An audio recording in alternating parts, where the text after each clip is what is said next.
राम राम मेरे सभी साथियों को। कैसे हैं आप सभी? आशा करता हूँ सब अच्छे होंगे, स्वस्थ होंगे और मेरे सभी साथियों की कंप्यूटर अनुदेशक भर्ती की तैयारी बहुत अच्छे से चल रही होगी।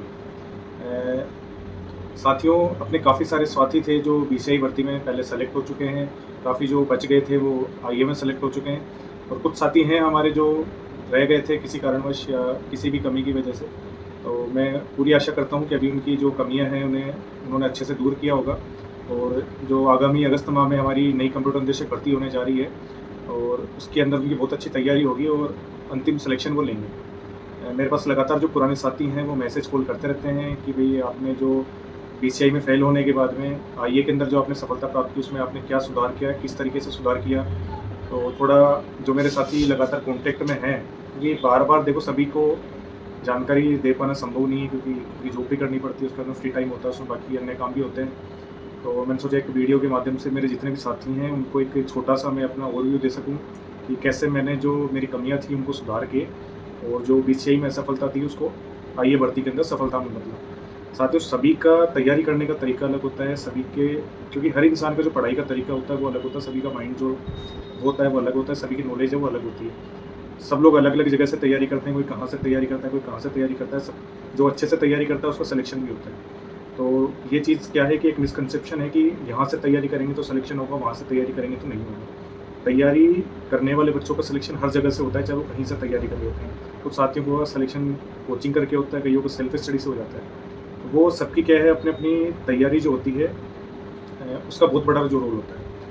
मैंने बीसीआई भर्ती थी उसके अंदर काफ़ी साल मैंने इस भर्ती को दिए, फिर लास्ट में जब पेपर हुआ तो तैयारी मैंने उसको काफ़ी अच्छी की थी अपनी नज़र में, परंतु वो एग्ज़ाम के हिसाब से सफिशिएंट नहीं थी, जिसकी वजह से मेरा कुछ पॉइंटों की वजह से अंतिम सिलेक्शन नहीं हो पाया था। तो उसके बाद काफ़ी निराशा भी फ़ील हुई, काफ़ी लोग जो जानते थे उन्होंने पूछा कि भई सिलेक्शन नहीं हुआ, तो थोड़ा डिप्रेशन में भी गया, उसके बाद में खुद को सँभाला, क्योंकि सिलेक्शन होता है तो वो खुद के ही काम आता है, किसी दूसरे के नहीं आता। फेल होते हैं तो वो भी खुद की ही व्यक्तिगत असफलता होती है, उसमें किसी दूसरे का कोई रोल नहीं होता। तो मैं सभी साथियों से ये कहना चाहूँगा कि अभी आज जो है अप्रैल माह खत्म होने को है, आगामी 3 साढ़े 3 महीने आपके पास में तैयारी करने के लिए हैं। बीसीआई में क्योंकि ज़्यादातर साथी वही हैं जिन्होंने पहले बीसीआई में तैयारी की थी, फिर आईए में तैयारी की थी, तो वो एक तरह से तीसरी बार तैयारी कर रहे हैं। फ्रेश बच्चे जो हैं वो तो उसमें काफ़ी कम होंगे, तो वो क्या सुधार कर सकते हैं जो मैंने किए थे, अगर वो उनको मेरी अगर किसी भी छोटी-सी भी बात से अगर उनको कोई हेल्प मिलती है तो मुझे बहुत खुशी महसूस होगी कि मेरी वजह से किसी को कोई सहायता हुई तो उसका सिलेक्शन हुआ। दोस्तों, बीसीआई में फ़ेल होने के बाद में एक हमारे साथी थे संदीप महिला जी करके झुंझुनू से, तो मैंने एक बार उनसे बात की तो उन्होंने मुझे कुछ चीज़ें बताई कि भई मैंने ऐसे तैयारी की थी आईए में, 2018 आईए में एकदम पॉइंटों से टाइपिंग के बाद वो रह गए थे और फिर आईए में उनका बीसीआई, एससीआई दोनों में बहुत अच्छे रैंक के साथ सिलेक्शन हुआ। तो मैंने उनसे गाइडेंस ली, उनके पास गया, उनके गाँव गया तो उनके पास काफ़ी सारी किताबें थी, कंटेंट था, वो उन्होंने मुझे दिया कि अपना जो पढ़ाई है उसको एक जगह फिक्स मत करो कि भई मैं यहाँ से पढ़ रहा हूँ तो मैं यहीं से पढ़ूँगा। कभी भी पढ़ाई के अंदर कम्फ़र्ट ज़ोन नहीं आना चाहिए। मैंने बीसीआई में सबसे बड़ी गलती ये करी कि मैं ये पढ़ रहा हूँ तो इससे बाहर कुछ नहीं आएगा। मैं उसी को पढ़ते गया, उसी को पढ़ते गया। परंतु एग्ज़ामिनर जो होता है वो ज़रूरी नहीं है ना आपका जो कम्फ़र्ट ज़ोन है वहीं से चीज़ें उठाए।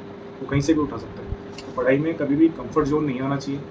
जो हमें तैयारी करनी है वो हमें हर जगह से करनी है। जहाँ हमें कुछ बेटर लग रहा है कि हाँ यार ये चीज़ यहाँ बेटर है, आप वहाँ से तैयारी कीजिए। मैं संदीप जी के पास गया, उनसे कई सारी चीज़ें लेके आया, उसके बाद मैंने मेरी पढ़ाई चालू करी। क्योंकि सबसे मेन जो चीज़ होती है वो पढ़ाई चालू करना होता है और उसके बाद में उसको लगातार बनाए रखना होता है। मैं उसके बाद में एक हमारे भरतपुर से साथी थे अतुल फौजदार करके, वो जो भी बीसीआई हैं, उन्होंने एक बुक लिखी थी तो उन्होंने जब उनकी बुक कंप्लीट हुई उसके बाद में वो बुक की एक कॉपी मुझे दे के गए थे।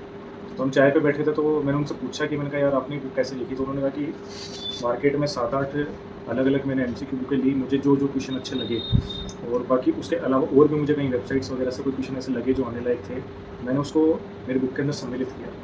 तो मैंने कहा कि आपको जो मजबूत लगे, आपको जो क्वेश्चन अच्छे लगे वो ही तो आपने सम्मिलित किए। मैंने हाँ।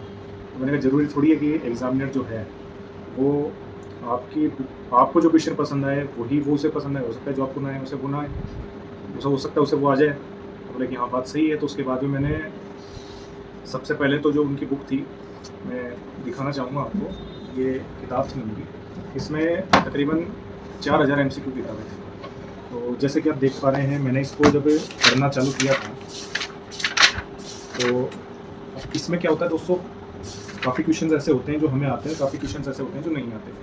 जैसे इस पेज पे आप इस क्वेश्चन को देखोगे तो मैंने इस पे गोला लगा रखा है। इस पे गोला लगाने का कारण ये था कि यार ये क्वेश्चन, कोई भी क्वेश्चन जो मुझे ऐसा लगता था कि हाँ यार ये मैं पहली बार पढ़ रहा हूँ, उस क्वेश्चन को मैं क्या करता था, गोला लगा लेता था। मैंने पूरी बुक को आराम से स्मूथली, क्योंकि थ्योरी मैंने काफ़ी अच्छे से पहले पढ़ ली थी विषय में, और मेरा जो मुझे कमियाँ महसूस हुई वो ये थी कि जब मैं विषय का पेपर दे रहा तो मुझे लग रहा था कि यार ये क्वेश्चन मैंने पढ़ा है, पर उसके बावजूद वो मैं गलत करके आ गया। क्यों? क्योंकि उसकी मेरी जो प्रैक्टिस थी वो मैं सही से नहीं कर पाया। तो जिसकी वजह से वो मुझे क्वेश्चन पढ़ा हुआ तो लग रहा था, परंतु वो कन्फ्यूज़न के अंदर वो क्वेश्चन मैं गलत करके आ गया, क्योंकि उसकी मैंने प्रैक्टिस अच्छे से नहीं की थी। तो मैंने जो मेरी कमी थी, सबसे बड़ी प्रैक्टिस की, उसमें सुधार किया। जो क्वेश्चन मुझे नहीं आया, जैसे ये बुक थी, इसमें 4000 क्वेश्चन थे। मैंने इस बुक को जब पहली बार पढ़ा तो तकरीबन 3000 क्वेश्चन ऐसे थे जो मुझे आ रहे थे, और किसी क्वेश्चन में अगर मुझे कुछ सोचना भी पड़ा तो उस क्वेश्चन को मैंने मार्क कर लिया। और तकरीबन 1000 क्वेश्चन ऐसे थे जिसमें मुझे सोचना भी पड़ा या जो मुझे नहीं आए उनको मैंने अलग छाँटे। उसके बाद में जब मैंने सेकंड इस बुक को पढ़ा तो उसके बाद में दोस्तों, जैसे आप ये देख पा रहे हैं, ये मैंने मेरे खुद की शॉर्ट नोट्स बनाई थी। जैसे आप इसमें देखोगे एनालॉग, इसको मैंने शॉर्ट टर्म लिख लिया कि हाँ किस टाइप के क्वेश्चन आते हैं। सुपर कंप्यूटर था, जैसे ये क्वेश्चन था, ये मैंने कहीं पढ़ा था कि सुपर कंप्यूटर पहली बार क्यों है, कोई मॉक टेस्ट के अंदर सर्वप्रथम पंच कार्ड का प्रयोग किसने किया था। तो वो ऐसे मैंने शॉर्ट करके लिख दिया, क्योंकि लेंथ में लिखते हैं तो पेज ज़्यादा हो जाते हैं, और उसकी वजह से क्या है कि बाद में वो पढ़ने में बहुत आपको जोर लगेगा कि यार इतनी सारे नोट्स बन गए, इतने सारे, और अब शॉर्ट में लिखे हुए होते हैं तो आपको क्या कंटेंट कम लगता है और उसमें चीज़ें ज़्यादा इंक्लूड हो जाती हैं, तो आप उसको बहुत अच्छे से पढ़ पाते हैं। तो इस तरीके से मैंने यूँ करते करते फिर ये जो कंप्यूटर की यूपी के अंदर बुक आती थी, मैं ये लेके आया। मैंने इसके जितने भी एमसीक्यू थे, इसी तरीके से जो मुझे आते थे मैंने उनको छोड़ दिए, जो मुझे नहीं आते थे उनके मैंने शॉर्ट नोट्स बना लिए। अलग अलग आप देखोगे, मुझे मार्केट में जितनी भी किताबें मिली, चाहे कोई भी किताब थी जिसमें कंप्यूटर के क्वेश्चन थे टॉपिक वाइज, और वो मैं लेके आया, उनको मैंने पढ़ा।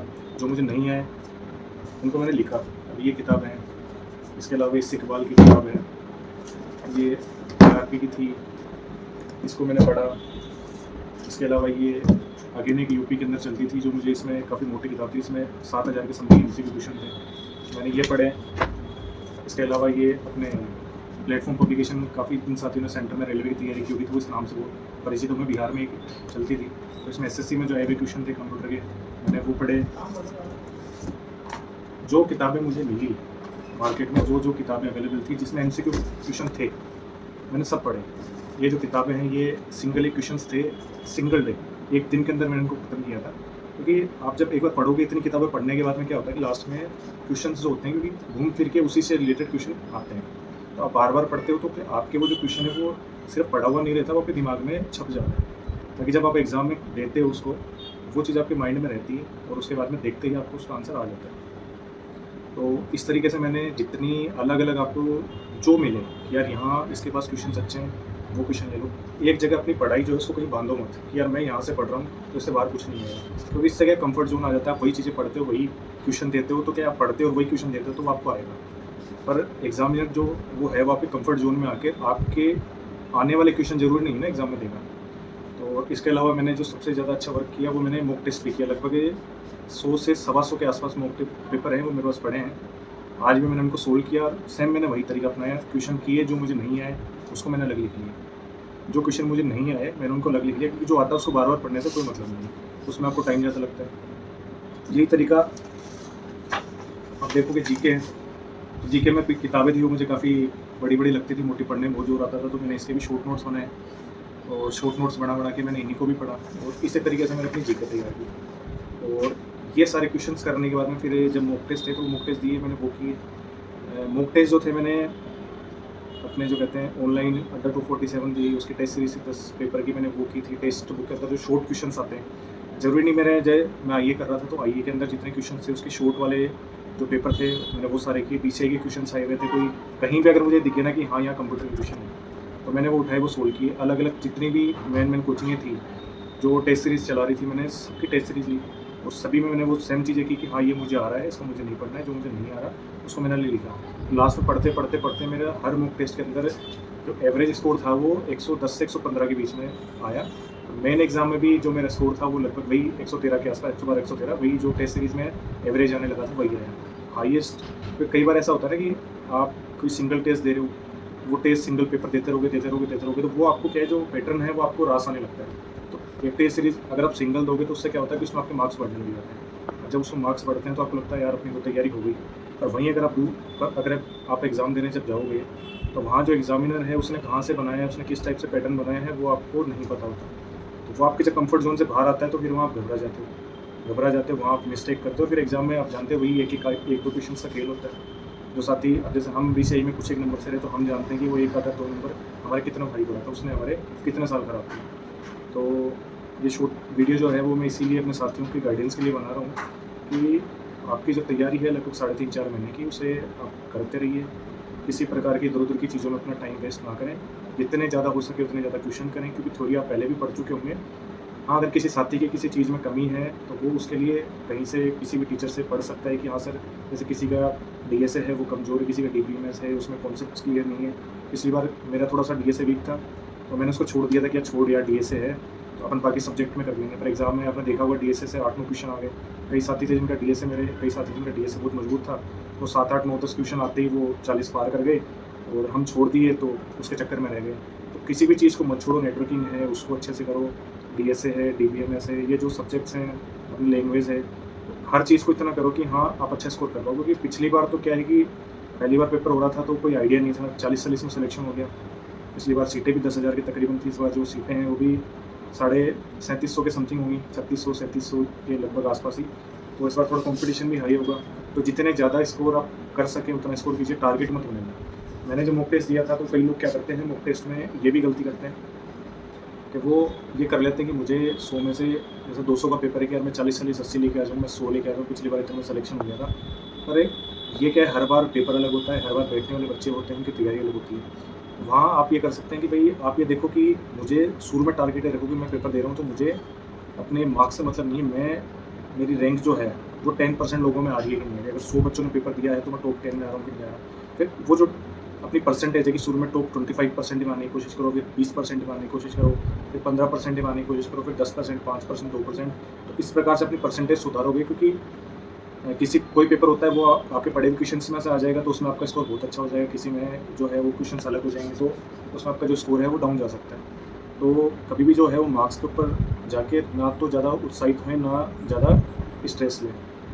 जो जितने बच्चे दे रहे हैं उसमें आप देखो कि आपने कितना अच्छा स्कोर किया है, उसमें आप कितने परसेंट बच्चों में आ रहे हो। इसी को ध्यान में रखते हुए अपनी तैयारी करें, और बार-बार डाइवर्ट ना हों। ये वैकेंसी आ रही है बहुत, मतलब आप ये देखो, पहले बीसीआई आई, उसके बाद में इतना टाइम आईए में लगा, फिर उसके बाद में दोबारा बीसीआई में इतना टाइम लगा, क्योंकि विभागीय प्रक्रियाएँ अपना टाइम लेती है। अब जैसे बीच में स्टाफिंग पैटर्न का हुआ था, तो स्टाफिंग पैटर्न के लिए जो एजुकेशन सेक्रेटरी थे उन्होंने कहा कि फरवरी मार्च में हम रिलीज़ करेंगे, पर ये तो विभागीय प्रक्रियाएँ हैं, तो फाइलें टाइम लेती हैं, तो वो रिलीज़ नहीं हो पाया। तो वो जब भी होगा तो 7,000 नई पोस्ट आपको उसमें भी देखने को मिलेंगी। तो वो भी इस साल के एंड में हो, 2 महीने में हो जाए, 6 महीने में हो जाए, 2 साल भी लगा दे उस, क्योंकि वो चीज़ भविष्य की है, और भविष्य किसी ने देखा नहीं है तो कोई गारंटेड नहीं बता सकता। वर्तमान में आपके पास जो पद हैं उसके हिसाब से तैयारी कीजिए। आज हमारी आईटी यूनियन की मीटिंग थी, तो उसके अंदर भी हमने जो नए सूचना सहायक के पद कहाँ क्रिएट हो सकते हैं, उसको लेके भी हमने जो हमारे जितने पदाधिकारी थे उनके सामने बात रखी।